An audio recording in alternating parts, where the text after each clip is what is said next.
You're listening to the Impact Implosion on the Angry Marks Podcast Network.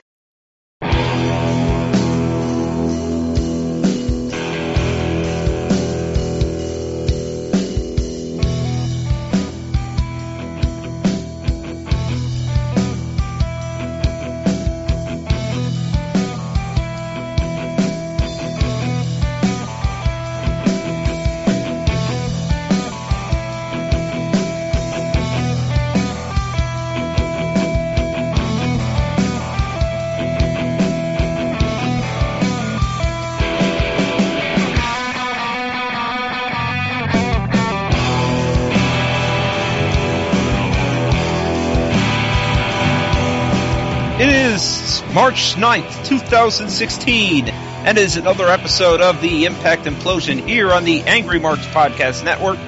As always, I am Seth Drake, and on the other end is Mike Poland. Whoa, hey! Hey! Hi-yo! And before we get into Impact, I'm going to quickly gloss over the one night only that happened this weekend. Ah, yes. It was joke as wild. Yes, and the joke. We have one thing that the commentators point out is that this show spans over 2 continents, which obviously happened after we taped in January during the Pennsylvania tapings, and the other half was taped during the UK. Which makes no fucking sense, if you think about it. Yeah, and there's going to be some problems here that I'm going to get to. There's also some fun stuff here that I'm going to get to, too. The opening match is hold on. I got to say, what is TNA doing? Are they trying to be WrestleMania 2? You saw how bad that was. Or one of the whichever Starrcade was from like 2 locations. I know, it's stupid. You can't really do that, even if it is taped. I know. It's going to confuse the fuck out of people. Anyway, the first match is Abyss and Crazy Steve against the Wolves. And Josh Matthews is like, Abyss and Crazy Steve could be a better team than Beer Money. The Wolves, the Harris Brothers. I'm like, oh, you're wrong 2 ways there. Why are you even throwing the Harris Brothers in that comparison? Crazy Steve alone could be a tag team, or Crazy Steve and Abyss. Oh, that team, yeah, the Decay. Before they were Decay. Yeah. This is a good little. It's like a 8-minute match, but it's good, and the Wolves win and they advance to the Gauntlet. But of course, one of the Wolves doesn't make it there. Oh, yeah. Later. Our next match is... What is our next match? Oh, it's Trevor Lee and DJ Z with a very unenthusiastic Jeremy Borash doing the tumbler. Jeremy Borash has given up at this point. He's phoning it in. He's like, I can't... I've already lost my ring and nothing job to a woman that doesn't have any talent. I'm just going to phone it in and cash a check. I guess Graham and EY, which of course has been a regular team now for a couple months as well. You know, this Joker's Wild seems kind of stupid this time. It's not random. Yeah, this is the problem I've always had with these shows. Is they don't know the difference between frickin' random draw and it's like, it's a random draw and your first 3 of your first 4 teams are regular teams. How about we just, you know what they should have done in this whole thing? Have the random draw be backstage, have the guys come out. Like they used to do with the Rumble back in the day. Yeah, and then their partner comes out, and then that's the shock. That's the twist. Right. They all know it, but nobody else knows it. Like Davey and Eddie are partners. Davey just goes right back up the ramp and does the whole wolf pose with Eddie. It's like, okay. Anyway, this is actually pretty good. And Trevor Lee and DJ Z aren't a bad team, although we're not going to see them team again. Of course. But Graham and EY get the win, as you would expect, by Graham low-blowing, getting the ref out of position, referee Earl Hebner, and low-blowing, I think it was Trevor Lee, which is weird because of what would happen in the span of those tapings with Trevor Lee winning the X title. Yeah. Weird booking, but obviously not really canon to anything. And Graham and EY go on in the Gauntlet. And we pick back up where we left off with Jesse Goddard and Robbie E. against Cleaver Uno and Mandrews, with Josh Matthews as both Goddard and Robbie E. Are introduced, trying to put over the fact, but this is the reunion of the bromance, and it's awesome. And I'm like, you're trying too hard, Josh. way too hard. And their opponents are Tigre Uno and Andrews, Mark Andrews. And basically the bromance can't get along, and Tigre Uno and Andrews win when Tigre pins Jesse Goddard, and they advance to the gauntlet. And your final match of the U.S. portion of this is Shira and Aiden O'Shea against Grado and Spud. Oh, God. 2 partners do not belong. Actually, 3. Spud's the only one who belongs. Spud just wrestled himself for 10 minutes. Yeah. God. Probably be more entertaining. Oh, God, This is terrible. And Grado and Spud win in advance when everybody beats up Aiden O'Shea. Poor Aiden O'Shea. And next up we have your mixed tag team edition as we head to the UK for Tyrus and Jade versus Lashley and Gail Kim. Oh no, actually next up is Galloway and Bennett against Team UK, which is Gamma or Damo and Jimmy Havoc. Huh. Which is basically Drew Galloway working the whole match through the feet a bit later. And this is actually pretty good because you actually have Galloway and Damo working a lot together. And in the end, it's Galloway was in a nice spot where the Havoc, not just the Havoc, but Jimmy Havoc, because they also made that joke. Didn't we used to have a Havoc that worked here? Oh, God. Yes, and now you do again. But anyway. Well, they kind of do, because Jimmy Havoc's not going to be... You're probably not going to see him for a while after these tapings. Right. After this show Havoc tonight, because... Havoc goes for a backslide. Galloway rolls all the way through and lands the future shock, and then goes for the Claymore kick, but Bennett does the whole blind tag and steals the pinfall and tosses Drew Galloway out, and they both advance onwards. Next up, we have your mixed doubles match, as it's Tyrus teaming up with Jade against Lashley and Gail Kim. And Jade Lashley and Gail Kim against who? No, it's Tyrus and Jade against Lashley and Gail Kim. Okay. And this is actually kind of fun because Tyrus actually has some fun stuff in this match. As Jade is coming out and he's kind of licking his lips. And I'm thinking, I really want a thought bubble over Tyrus' head right now and know what he's thinking. And then you have Gail locking in a front face lock on Jade, and Tyrus and Lashley both keep breaking it up and then just stop and watch for a second. Mm. And then Gail and Jade get mad at both of them and just send them back to their corners. Yeah. You get back to your corners, young men. Yep, emasculated. And Gail actually hit the feet on Tyrus. Huh. Who spent most of the match trying to hit on Gail. Freaking Tyrus. I can make you my Asian Funkadactyl if they ever repackage me. Yeah. But then Jade sneaks in and does the roll-up and scores the fall, which advances Tyrus and Jade. Gail Kim kind of plays the son either Tyrus and Phineas Godwin by, saying, yeah, I'll give you a kiss, and then turns him into a spear from Lashley. Okay. But Tyrus should have seen that coming. He should have. He really should have. And then our final match before the gauntlet is Matt Hardy and Will Ospreay against James Storm and Eli Drake, which is weird. I had heard there was like a terrible knockouts match, like Rebel and somebody. That was an explosion match because that was not shown on the pay-per-view.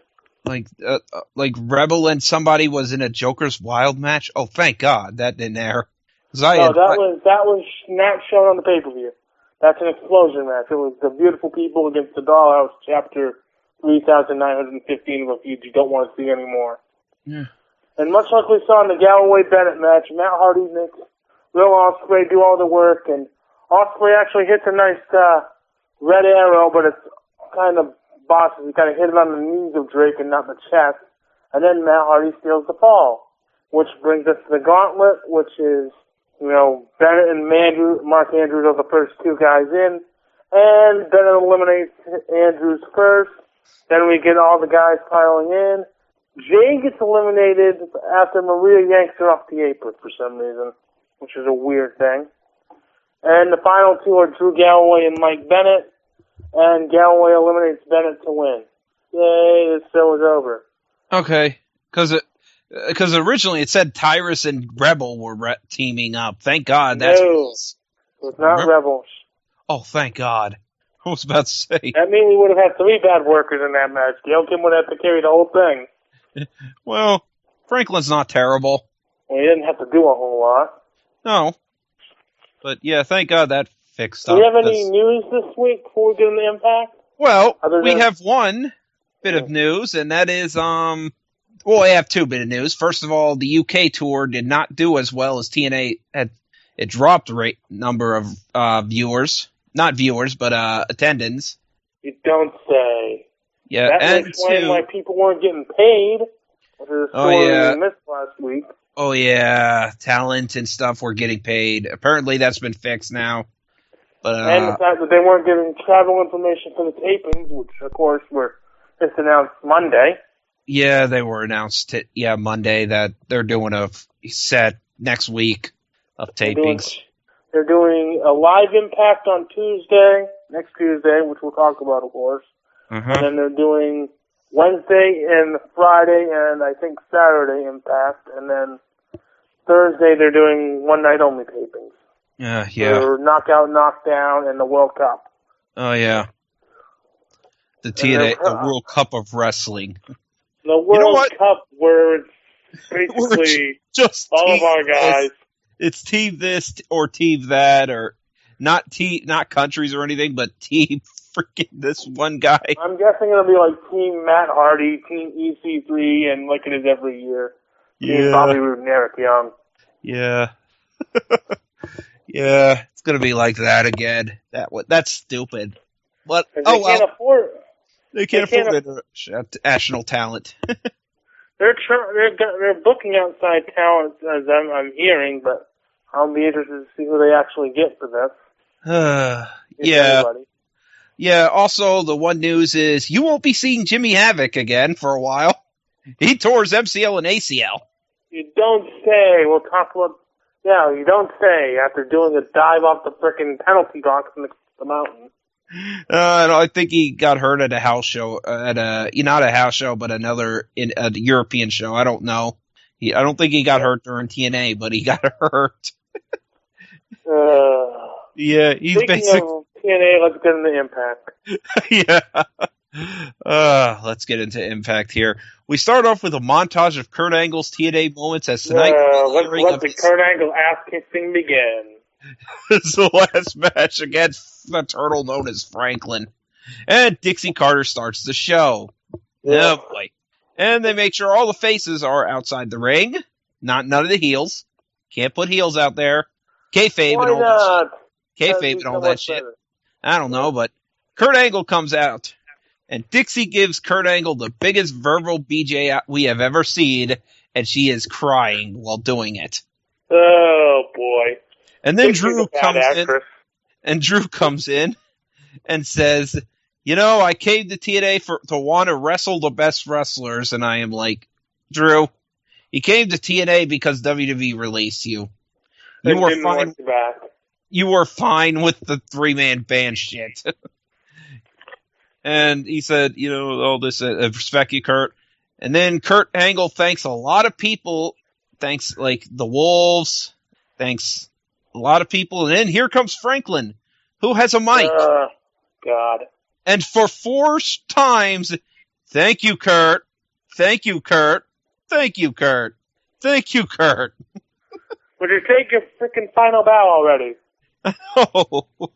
And he basically comes, he says, I can't wait to do this match with you, but you ain't ready to wrestle me. You ain't ready. Oh, God. Lastly, if you're going to be a heel, you're going to need a manager. I know. Opening of the show is the King of the Mountain match, and here's where the time management starts to go to shit. Eric Young, Bram, you guys get interested, but none of the everyone else doesn't. which the other three people are Damo, Jimmy Havoc, and Will Ospreay. All the Brits. All the Brits. None of them get entrances except Bram and EY, and they both come out to EY's music. Yeah. So 7 minutes this was. yes, they really cut this for fucking time. Remember when this? You could have not done the frickin' Kurt Angle BJ segment. And I know. Had this match for like 20. I know. Will Ospreay pins Jimmy Havoc to become eligible, and then EY in a nice spot pile drives Jimmy Havoc onto the steps for the pin, and the champ becomes eligible. And then, meanwhile, Bram hits Damo with the brighter side of suffering, so he could be eligible. So and in then, like the first 2 minutes of the match, we have 2 pinfalls. 3 pinfalls. 3, yeah. Yeah, Bram did it too, so at the same time. And Josh Matthews is trying very hard to explain the rules. I know. And then Bram and EY now fighting because these two cuckoos want the belt for themselves. And then EY does a nice spot where Ospreay's on the ropes, but EY gives him jumps off the turnbuckle and catches Ospreay into a neck breaker. Yep. And then EY, and then that was it because EY went and grabbed the belt and put it up there. The King of the Mountain concept needs to die a death. No, it's not that it's a bad idea. It's kind of stupid, but if you're gonna do it, then fucking do it. Don't half-ass it. You just half-assed it here. We got 7 minutes. Fuck it. Go out there. Some of you guys aren't going to get pinfalls. 3 of you guys are. Who fucking cares? 3 of you guys aren't going to get entrances. Yeah. We won't see you British guys again until we tour Britain again next year. Yeah. And just announced next week, EY faces Jeff Hardy. You might want to remember this for later. And then we get our I knew Jeff Hardy was going to come back and face. Maybe Kurt Angle makes Samoa Joe tap out for Samoa Joe's first TNA loss. Yay. And then Maria talks to Dixie Carter and says, the Miracle's going to call you out. Can you do him a favor and answer his call? And oh, God.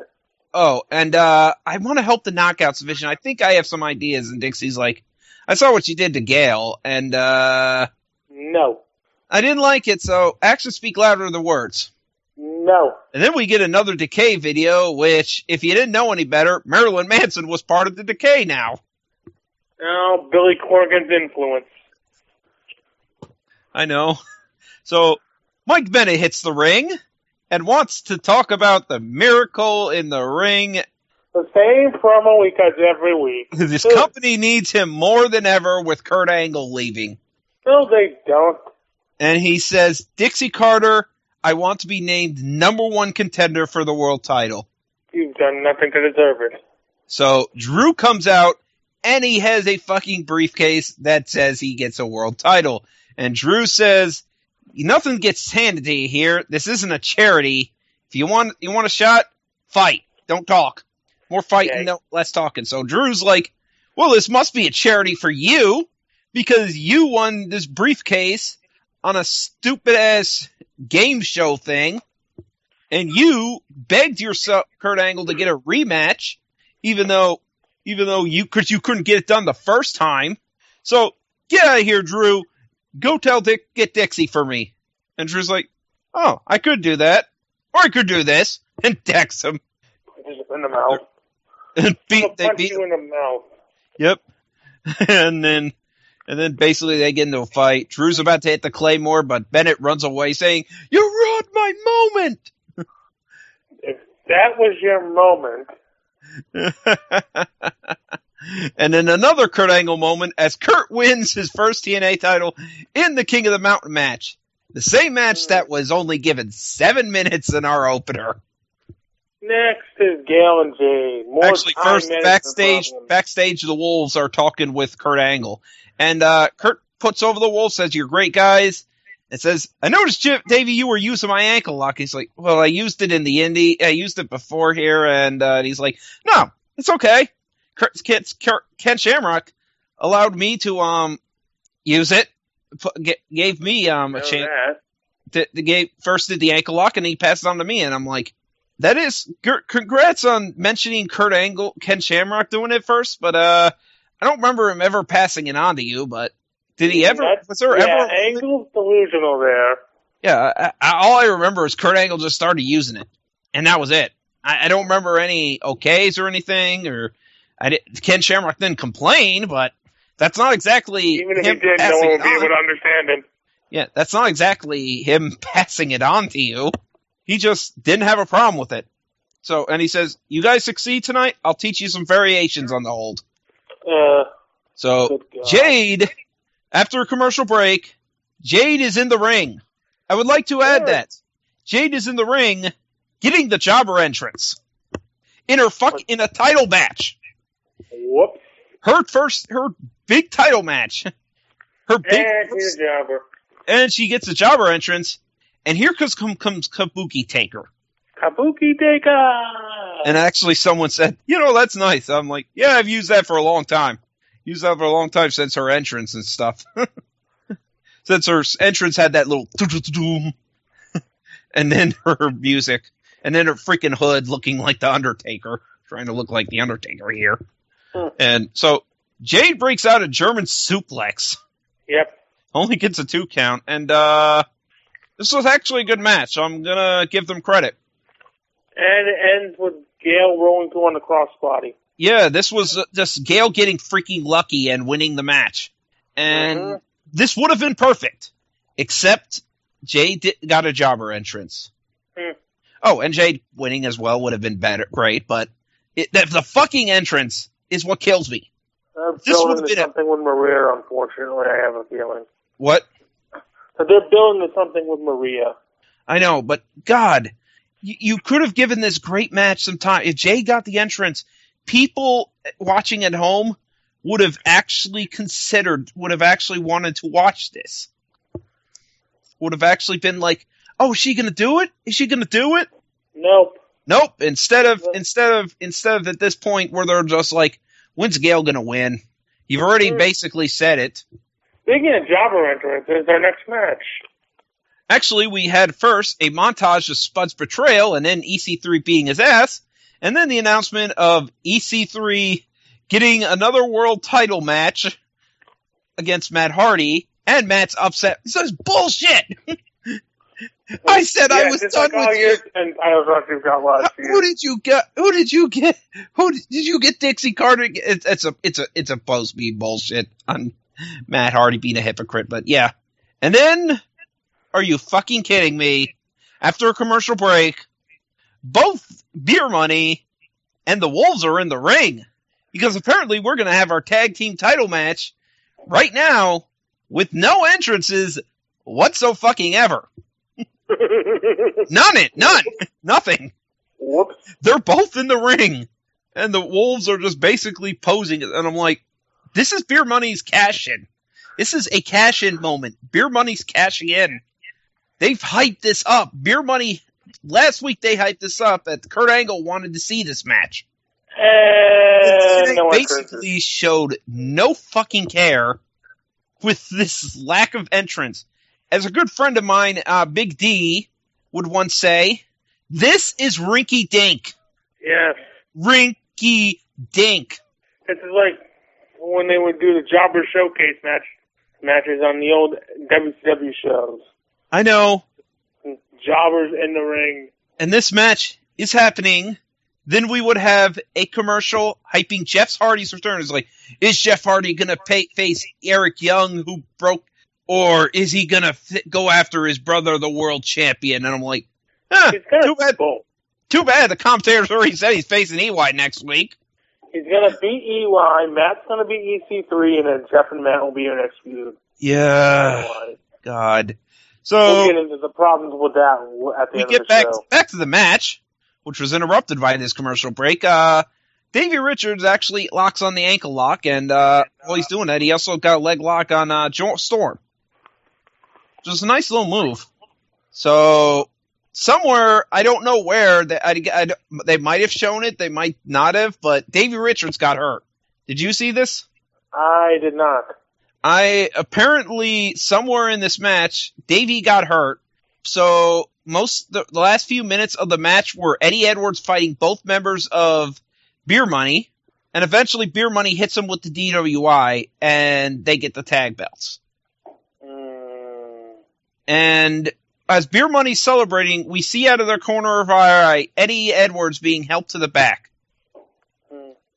This match would have been great. This match is a really good match. Once again, would have been better if they had the entrances.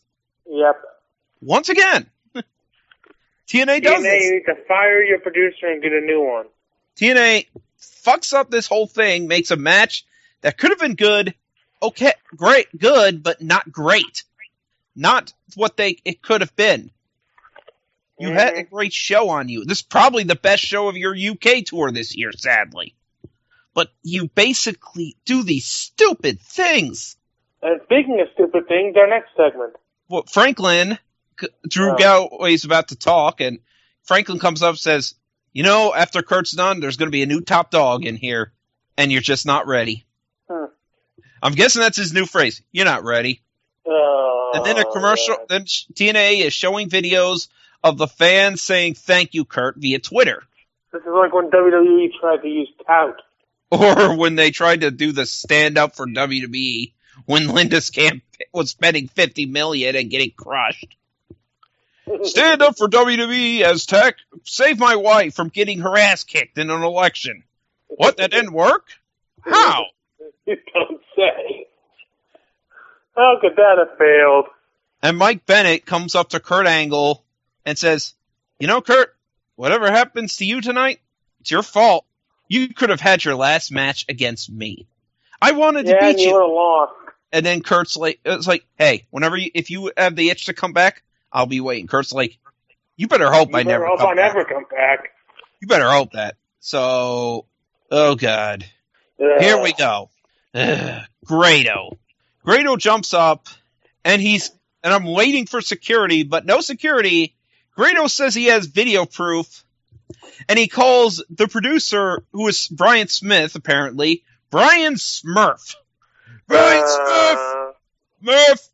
Get the truck! Get all the footage!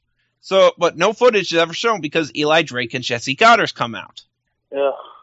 And even the commentators are like, why would they give Grado an open mic? We don't know. He's supposed to be here. No. So, Eli Drake says, we're going to kick your ass, and I'm going to hit your head with this freaking briefcase. And Jesse's like, you know, you should have left. So, they beat up Grado, which is good.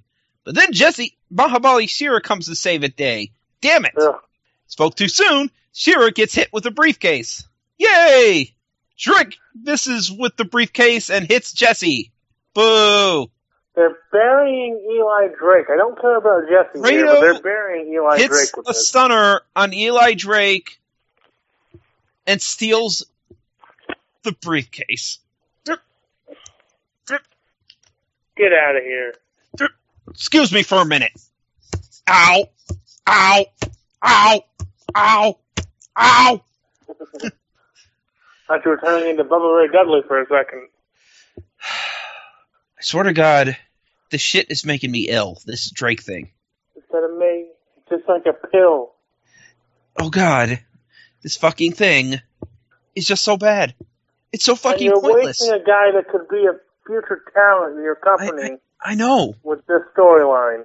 This fucking bullshit comedy storyline. So, apparently Grado's not fired because he has the briefcase now. And we're going to get more of him because he has the briefcase. Yeah. He stole it because, God knows, the UK tour's over. Why don't you just end this? Why don't you just have next week? Okay, next week, Eli Drake beats Grado. End. That's it. Done. But no, that's not going to happen, and you know that. Everyone fucking knows that's not how it's going to end. TNA, Kev, when you're there, I'm sure, I'm going to say this right now. In several months, when we do the Golden Turducken, the firing and rehiring of Grado is going to be on the list. It's going to be one of my nominees. Because this is some bullshit. This is some carnival-ass, clown shoes, rinky-dink bullshit. And the worst part is you're wasting a guy like Eli Drake who could be money for your company. Not so much Jesse, but you're wasting Eli. And even worse than that, you could have cut this whole Grado thing. And you could have gotten the entrances for Jade and Beer Money. And those 3 British guys, god damn, they all deserve entrances over this fucking shit. Nope, we gotta do this Grado shit. Yeah, we gotta do Grado. We gotta have a little comedy before a serious main event. Yeah. And then TNA does their tribute with Kurt Angle, with a song and montage. Which is on their website, too. Which is nice, and I guess it must have been, it looks, maybe it was done by the Drifter, Elias Sampson. I'm joking around, of course, it wasn't. It was done by somebody else. And time for our main event, and thankfully, these 2 get entrances! Hey, we got one thing right tonight. You don't say! Look how great this match look how good this match is. And this match is good. This is probably the best match of the night. Yep. But you know why? It's got entrances. It's got pomp. They actually put effort into this. So, Franklin wears the freaking headband, and as soon as I say, get that headband off, Kurt Angle German suplexes him, and the headband's gone. Yes. And the ref's like, get out of here. But there was a moment of a botch. Kurt Angle does a weak-ass angle slam, and it rightfully gets a 2 count. It's just like, it really looks like he didn't really get all this angle slam, and they basically say, I don't think he got all that, and Angle's bleeding from the mouth. So, Kurt Angle locks in, of course, his ankle lock, but Lashley reverses into a cross arm breaker, and then Angle reverses it again to another ankle lock. But Lashley gets out of this. He hits a spear, 2 count. Hits a second spear. Kurt still kicks out. Franklin is mad. And then Franklin goes for a 3rd spear, but Angle reverses it and hits the ankle lock, and that's the grapevine. This is where the last time Franklin tapped out. But Franklin's getting closer to the ropes, so Angle tries to pull him to the center of the ring, but Franklin kicks him out. Kurt tries to run into him, hits the turnbuckle instead of Franklin, and Franklin spears him the 3rd time and wins. Yep. Great match. And then Franklin hugs him, raises his hand, and clotheslines his ass. Clotheslines him. Heel turn. What the hell is he doing? What the hell is he doing? And then he spears him, and then the turtle spears Angle again, and then throws the ref out. And Drew comes in out yelling at Franklin, and Franklin acts like a baby. He basically cowers and so Drew goes, dummy, decides to check on Angle, turns around, Franklin spears him, and then Eddie Edwards, because Davey's hurt, comes in and asks, what the deal? And Franklin immediately spears him. And then he spears Angle a 5th time, and EC3 comes out. And you're set up for the next feud. Down the ring, stares Franklin down. Franklin leaves laughing. Yep. B-, I gotta give this show, it was a great impact. Time management. Obviously, the time management stuff hurts it. And the great Eli Drake stuff hurts it. God, this could have been an A show. This really could have. But time management fucking kills this thing. You basically had your best show. But you fucking blew it. You fucking blew it on this Grado shit, and you blew it on, let's give jobber entrances all these people. Let's take these great matches, these matches that are great for the, live crowd, and put them to where they're good just for the TV crowd. It's frustrating when you see that sometimes. When you see a great match become just a very good match, because you're just furious at this company, and you're like, you can do more. You can do so much more. And they don't. Like that kid who could be an A student in school, but was always like a C student. Yeah. He's like, and you're wondering why, just, God, this company, just this whole UK tour has been, and I know some people are like, oh, TNA's putting their best foot forward. No, they're not. This wasn't their best foot forward. I've seen them put their best foot forward. They did it last year with Destination America and less time. They didn't this year. Lockdown was a piece of shit. We had a great Monsters Ball match. We had a terrible King of the Mountain match. We had two good Kurt Angle matches and the Rude match, which was okay. Which really wasn't set up great. You had Drew Galloway losing after his great win against Kurt Angle, immediately losing to Mike Bennett. For no reason. Set up that feud. He's got a submission against Kurt Angle. Blow it. This company is just, and this is why I absolutely cannot stand TNA and why I'm not watching WWE at this point. I see so much potential wasted on bullshit. Wasted because somebody in the back can't understand what good TV is. Well, WWE, it's Kevin Dunn. Yeah, and here it's freaking John Gaverick. Good board. Yes, WWE mentality. It's that, a guy who obviously has no idea how to run things. There's a reason he was not brought back. He's like a low-rent Kevin Dunn. He's just, fuck. And it's just like, Dixie has it in for this guy. And now they're like, and now the point is where they're now having to go to outside investors because Panda Energy is no longer going to support them. Yep. And people are like telling me, buy Impact. And I'm like, I don't have that money. Even if I did, I wouldn't spend it on Impact. Yeah. And you know what? And someone said, well, then you can immediately sell it to Billy Corgan. I'm like, Billy Corgan, if he wants it, can buy it on his own. He doesn't need me, the middleman. In fact, he could dump me and buy it himself. Billy Corgan already ran a wrestling company at one point. Yeah. And from what I've heard, it wasn't good. But you know what? This one has TV, and he's not terrible booking. He's got ideas. He's the only one of the creative. Go through Dixie. He's the only one of the creative team that seems to have his not up his ass. Like everyone else has their head up their ass, and even though he's smelling some of the drinking some of the Kool-Aid as well. If you've read his Twitter feed and stuff, sometimes he's drinking the Kool-Aid too, but he's got some ideas that are good. The way they're doing the Decay and the Dollhouse original before Gail Kim decided to fuck that all up was great. But I just think there's just too many hands in the cookie jar. Too many chiefs, not enough Too many Indians. chefs. Too many chefs. Too many cooks. Too many cooks. Too many cooks. Too many cooks. Too many chefs, but the food is really bad. Yeah, because they all have their own idea to throw it in there. This will make it better. No, this will make it better. No, this will make it better. Instead of taking stuff out. Yeah.